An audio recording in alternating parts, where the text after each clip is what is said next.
Baik. Saya rasa ya mungkin ada yang ingin menambahkan atau mau bertanya sehubungan apa yang saya sampaikan, silakan.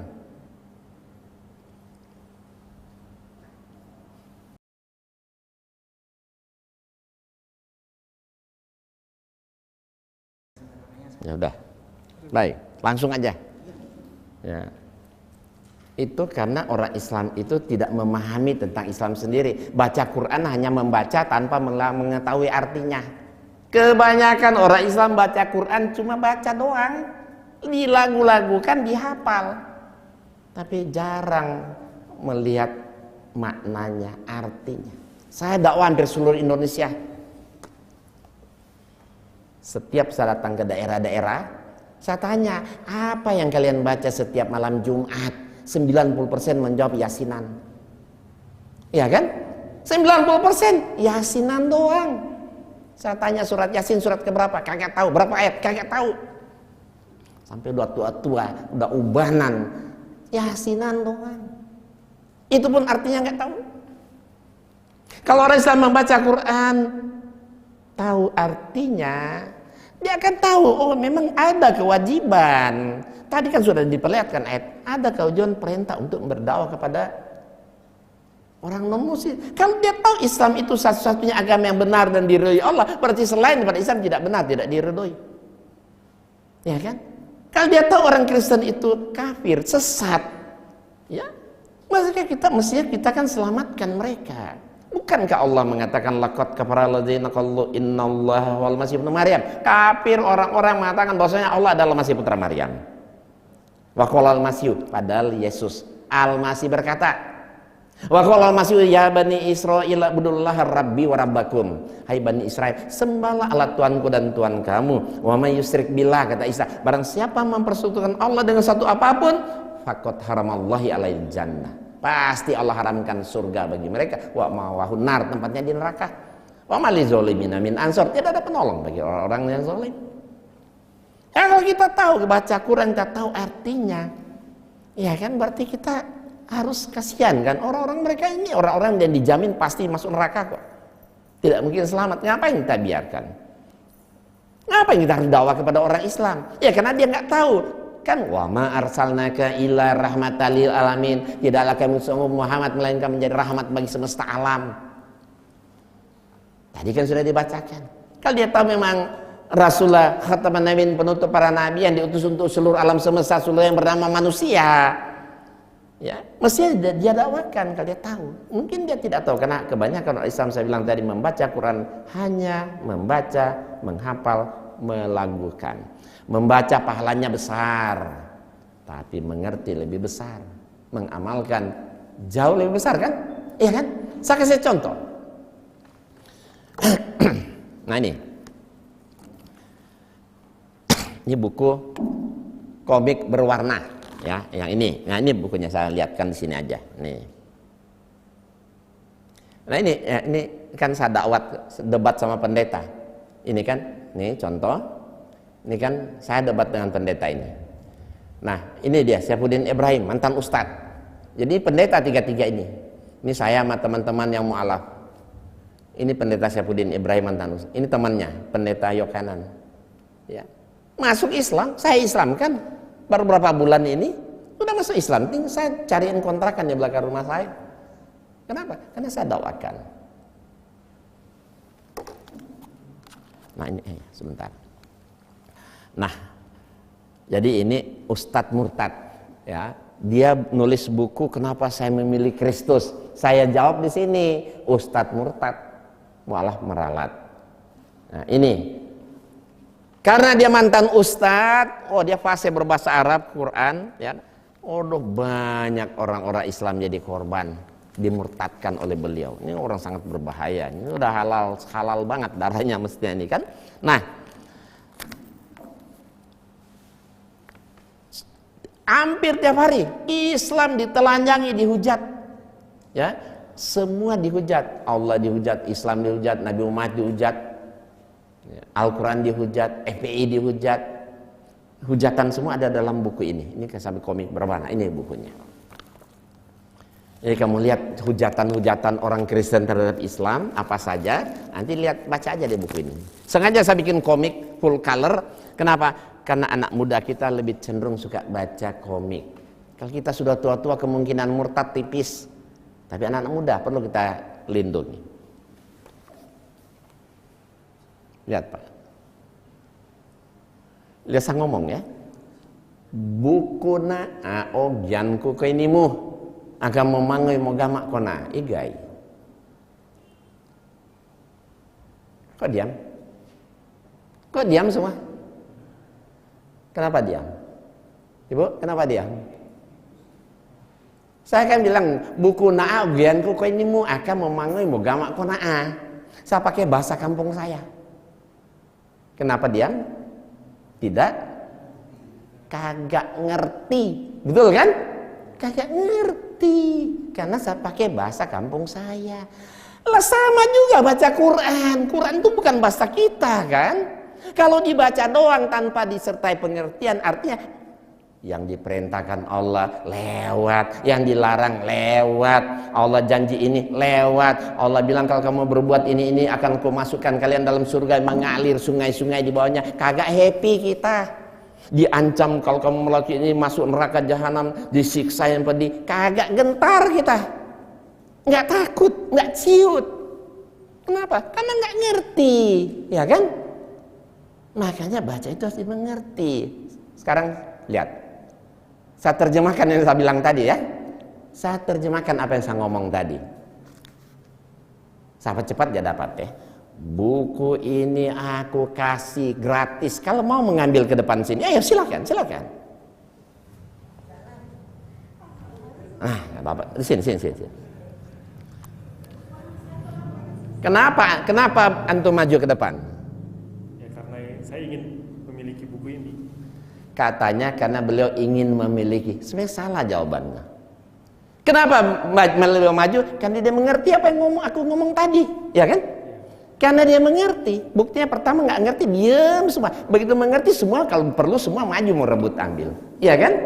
Nah, begitu juga dengan baca Quran, ya kan? Kalau kita mengerti, silakan ambil. Nah, saya tepati janji saya kan. Kalau maju ke depan saya kasih, saya tepati janji saya. Nah, sekarang pertanyaan sudah. Mungkinkah Allah ingkar janji? Mungkin Allah ingkar janji? Tidak mungkin. Tidak mungkin Allah ingkar janji.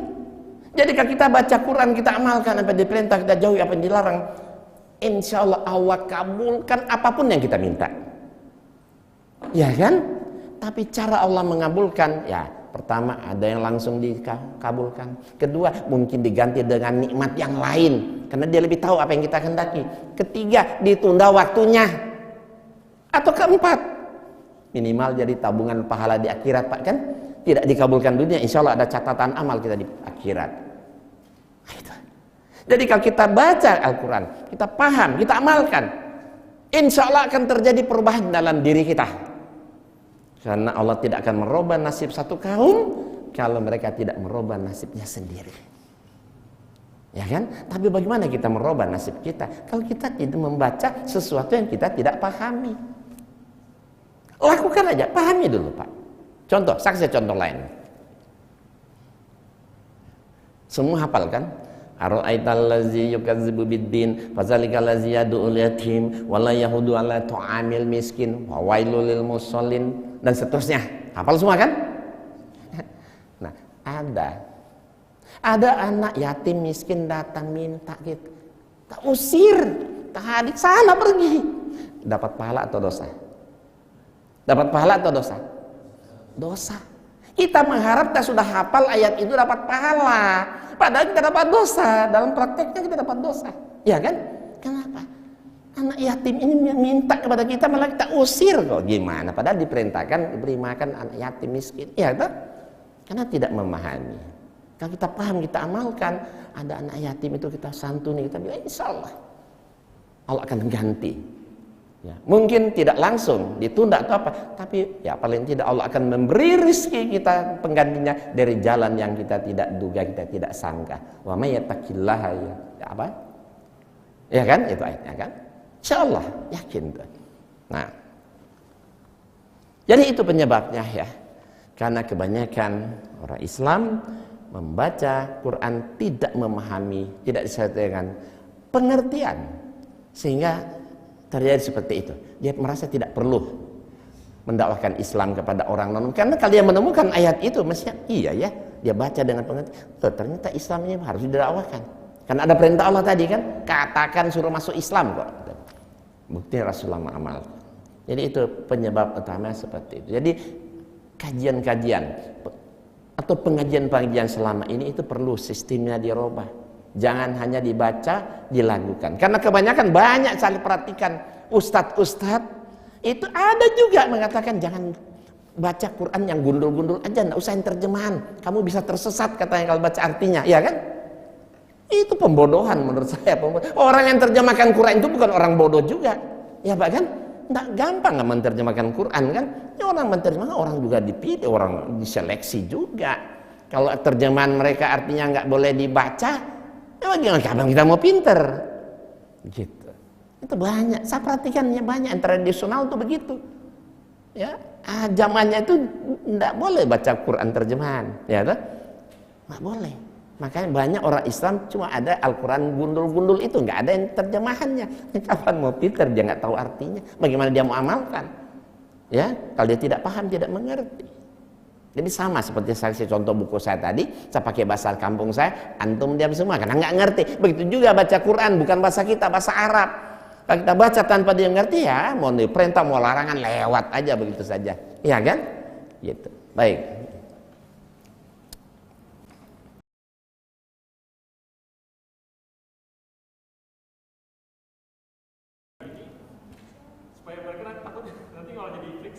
Ya makanya antum harus belajar ilmu ini kan. Kalau antum belajar ilmu kristologi, ante punya ilmu kristologi ya, akan gampang, mudah untuk berdakwah kepada mereka, mudah untuk menggoncangkan iman mereka. Ya buktinya antum bilang seperti itu kan, Zakir Naik, Ahmad Didat, gampang sekali karena mereka punya ilmu. Antum juga begitu, kalau punya ilmu ya gampang aja. Gampang aja. Sebenarnya dengan teman orang Kristen itu gampang, kita kan bisa dakwah. Sebenarnya kami orang Islam adalah pengikut Yesus yang benar, Bu. Iya, kan dia akan bingung kan? Iya, saya buktikan. Selalu saya buktikan kepada orang Kristen, ya, jangan ajak saya masuk Kristen, jangan ajak orang Islam masuk Kristen. Karena orang Kristen itulah pengikut Yesus yang baik dan benar. Orang Kristen bingung, dia bilang begitu kan? Ngapain orang Islam didakwakan masuk Kristen? Orang Islam udah jadi pengikut Yesus, justru pengikut Yesus yang baik dan benar itu orang Islam. Mau bukti? Nah, Imamat 11 ayat 7, babi haram. Semua orang Islam haramkan babi, orang Kristen malah makan. Yesus sunat, orang Islam sunat, orang Kristen malah kagak sunat. Yesus mati di kafan, dikuburkan nggak pakai peti, orang Islam begitu. Orang Kristen mati pakai jas, pakai sepatu, pakai kacamata. Oh, dia dandan. Yesus menyuruh menyembah hanya kepada Allah. Semua orang Islam menyembah kepada Allah, orang Kristen menyembah kepada Yesus. Ya, wanita itu harus berjilbab, kalau tidak pakai kerudung, bahasa dia tudung, rambutnya digunting. Orang Islam, muslimah kita amalkan, mereka juga tidak boleh memastikan segala sesuatu yang belum tentu terjadi, harus ucapkan insya Allah. Ya, mereka nggak pakai insya Allah dong, yang pasti-pasti gitu kan. Banyak itu hal-hal seperti itu. Jadi orang Islam ya sebenarnya yang mengamalkan ajaran Nabi Isa. Nabi kita Rasulullah SAW hanya meneruskan risalah Nabi Isa. Tidak mungkin ajaran Nabi kita bertentangan dengan ajaran Nabi Isa. Kalau ada dan memang ada, pasti bukan ajaran Isa. Ya kan? Bukan ajaran Yesus, tapi ajaran Paulus CS atau penulis Injil dan sebagainya. Antum baca ada buku saya itu, 10 alasan pengikut Yesus harus masuk Islam, ada bukunya. Itu sudah saya terjemahkan ke dalam berbagai bahasa. Babi haram bahasa Sunda, bahasa Jawa, bahasa Makassar, bahasa Bugis, bahasa Sangir, bahasa Padang, bahasa apa, semua bahasa ada. Ketemu orang Padang kasih bahasa Padang. Ketemu orang Jawa atau orang Sunda masuk Kristen, suruh baca bahasa Sunda. Itu tujuannya seperti itu. Jadi sebenarnya antum belajar aja. Makanya kalau ada training ilmu ini, karena kan kita khusus mau dakwah kepada orang non Muslim, memang mau tidak mau suka nggak suka harus dipelajari ilmu ini.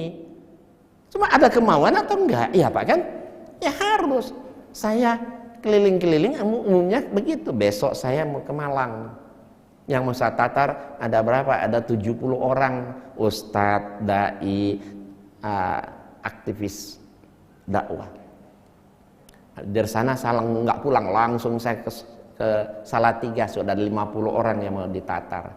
Itu 2 hari 2 malam. Jadi bukan sebentar begini. Dari situ saya langsung terbang ke Manado. Keliling-keliling, saya keliling-keliling. Makanya saya agak stres ini, jarang istirahat itu. Ya, karena banyak diajak orang kasih kajian seperti ini. Karena orang berbicara kasih kajian seperti ini, saya bilang tadi kan 10 aja, antum nggak bisa nebak siapa di Indonesia ini. Kalau ustadz itu ada jutaan, betul kan? Bicara kristologi ini siapa sih? 10 aja nggak ketebak. Bahkan sudah tua-tua pada mati satu-satu. Makanya perlu ada, saya lebih cenderung mengubah kaderisasi daripada diundang ceramah sekali ngomong selesai. Aduh, menurut saya kurang enak. Itu sekadar beri informasi, masuk sini keluar sini, nggak mungkin nempel kan, sebab ini ilmu yang baru. Tapi kalau kaderisasi betul-betul dikader, pegang Quran, pegang Bible, diadu nih Quran dan Bible. Ya kenapa Quran dan Bible diadu? Karena saya bilang tadi orang Islam kalau murtad 99,sekian% masuk Kristen. 2 agama ini aja, karena 2 agama ini sama-sama misi. Contoh, Allah di Alkitab dia baca Allah, kita Allah. Dia Lot, kita Lot. Dia Abraham, kita Ibrahim. Dia Nuh, kita Nuh. Dia Daud, kita Daud. Dia Salomo, kita Sulaiman. Iya kan? Sama atau enggak? Adik-adik ternyata berbeda. Ya. Nabi Nuh di Alkitab minum anggur mabok telanjang bulat. Nabi Nuh di Al-Quran orang pilihan Allah terbaik. Nabi Daud di Bible dia hamili istri orang, dibunuh suaminya, si Berseba kan? Suaminya dibunuh, ya jahat sekali. Nabi Daud di Al-Quran mana? Wah, dijadikan khalifah di muka bumi. Bahkan saum yang paling disukai Allah, saum Daud. Nabi Salomo itu anak haram dari Daud menghamili Berseba. Punya istri berapa Nabi Salomo? 700, gundik 300, 1000 istri Nabi Daud. Dan di sana diceritakan dalam Bible, Salomo itu lebih cinta kepada istrinya daripada Tuhan. Nabi Salomo di Sulaiman di Al-Quran gimana? Wah, udah ilmunya seabrek-abrek, kaya raya, soleh lagi, ya kan? Coba. Nabi Abraham, kalau dia istrinya dibiarkan diambil sama Raja Fir'aun, saking disuruh bohongi. Kalau mereka tanya engkau, bilang aja kamu adikku, jangan bilang istrinya, karena kamu tuh cantik. Giliran dilihat punggawa Fir'aun, dibawa ke istana, Fir'aun sambut, kenapa wanita cantik, dikasih sama Abraham. Akhirnya saking senangnya Fir'aun kepada wanita itu, Abraham dikasih hadiah kambing, domba, lembu, budak laki-laki. Berarti cuma dibarter istrinya dengan budak laki-laki, kambing, domba. Bejat banget Abraham ini. Tapi Ibrahim di Al-Quran, subhanallah, orang pilihan Allah yang terbaik. Ya. Nabi Lot, kita Lot. Nabi Lot di Alkitab dia hamili 2 anak gadisnya sampai mengandung melahirkan anak. Coba. Nabi Lot di Al-Quran dinasehati kaumnya jangan berbuat sodomi dan sebagainya. Beda. Makanya kan kita kalau tahu ilmu ini, kita datangi orang ke sana, lihat ya, buka ya. Nabi Lot di Anda, Lot di kami. Abraham di Anda, Ibrahim di kita. Nuh di kita, Nuh kita, Daud di Anda, Daud di kami. Lihat, bandingkan mana yang rasional. Nggak mungkin dia katakan, Bible rasional, bejat-bejat semua kan nabinya. Lihat Nabi di Quran, wah subhanallah, orang pilihan Allah terbaik. Namanya Nabi Allah pilihan Allah, pasti orangnya pilih yang paling soleh dong, bukan paling bejat. Pasti orang kita mengatakan, iya ya betul Nabi di Quran. Belum Allah, kita adu juga Allah, dia bacanya ringan Allah. Allah di Alkitab di Al-Quran sama nggak? Beda. Tulisan sih sama, tapi bagaimana Tuhan berpikir, tidak tahu pilu, menyesal. Tuhan bahkan pinjam pisau cukur, mau cukur kepala, bulu paha, jenggot. Tuhan mau mengerang seperti perempuan melahirkan. Ya, Tuhan dinasihati oleh Abraham, Tuhan dinasihati oleh Nabi Musa. Akhirnya Tuhan sadar, masa ada Tuhan begitu? Tapi lihat Allah di Quran, subhanallah. Ya kan, ilmunya meliputi segala sesuatu. Selai daun pun gugur di muka bumi Allah tahu. Ya kan, Allah di Al-Quran maha mempunyai sifat maha atas segala sesuatu. Coba kita aduh sama orang Kristen, lihatnya Nabi Allah Anda begini, pilu menyesal, dinasihati, pinjam syukur. Lihat Allah di Quran, maha ilmunya meliputi segala sesuatu. Nggak mungkin kan dia bilang, oh Allah Debi. Kalau Allah aja begitu, apalagi Yesus yang manusia kalian Tuhan kan, lebih rendah lagi, ya kan? Itu teori-teori dakwah seperti itu yang saya lakukan. Tapi kan perlu diajari, ya kan? Ya kalau tidak mau mengikuti kajian, ya gimana kita? Kapan kita bisa punya kemampuan berdakwah kepada orang non Muslim? Karena yang teori yang saya lakukan ini, saya lunturkan iman orang Kristen pakai Bible. Itu lebih cepat. Kenapa? Karena itu kitab yang diyakini 100% firman Tuhan. Tapi kalau kita datang pakai Quran, dia sudah antipati dulu kan? Wah ini kan buatan Muhammad. Lihat alif segede apa aja dia nggak ngerti. Gitu. Ya seperti itulah ya. Makanya kalau mau ikut kajian ini penataran, ya adakan sih, kumpul aja. Berapa? 10, 20, 30, 40, 50. Boleh, silakan. Cuma ada biaya sedikit. Kenapa biaya sedikit? Karena nanti saya beli Bible harus diganti. Karena Bible itu senjata, Alkitab itu senjata, ya kan? Untuk pakai kepada mereka. Kalau kita dakwah ilmu begini tanpa pakai Alkitab, nggak usah ikut, percuma. Harus punya Bible, karena Bible itu senjata kita. Kemudian dikasih ada buku-buku referensi saya beberapa judul. Kalau Al-Quran bawa aja masing-masing, Al-Quran terjemah. Biayanya murah sekali, sedikit, ya kan? Cukup 150.000 pun jadi kok 2 hari. Tapi itu untuk bayar buku sama Alkitab, bukan bayar saya gitu kan? Untuk ganti harga-harga buku, yang saya mau kasih itu buku yang saya pilih, buku referensi gitu. Alkitab aja 60.000 satu, ya kan? Itu perlu. Kalau mau nanti, ya kalau kita mau khususkan ilmu ini, belajar dakwah kepada orang non Muslim, mau tidak mau, suka nggak suka, antum harus belajar ilmu ini. Ya, 2 hari saja, apa sulitnya? Kalau nggak bisa 2 hari berturut-turut, minggu ini sehari penuh, minggu depan sehari penuh, boleh. Bulan ini 1 hari penuh, bulan depan sehari penuh, boleh. Kalau nggak punya waktu banyak gitu. Tapi sebaiknya non-stop supaya nggak lupa kan?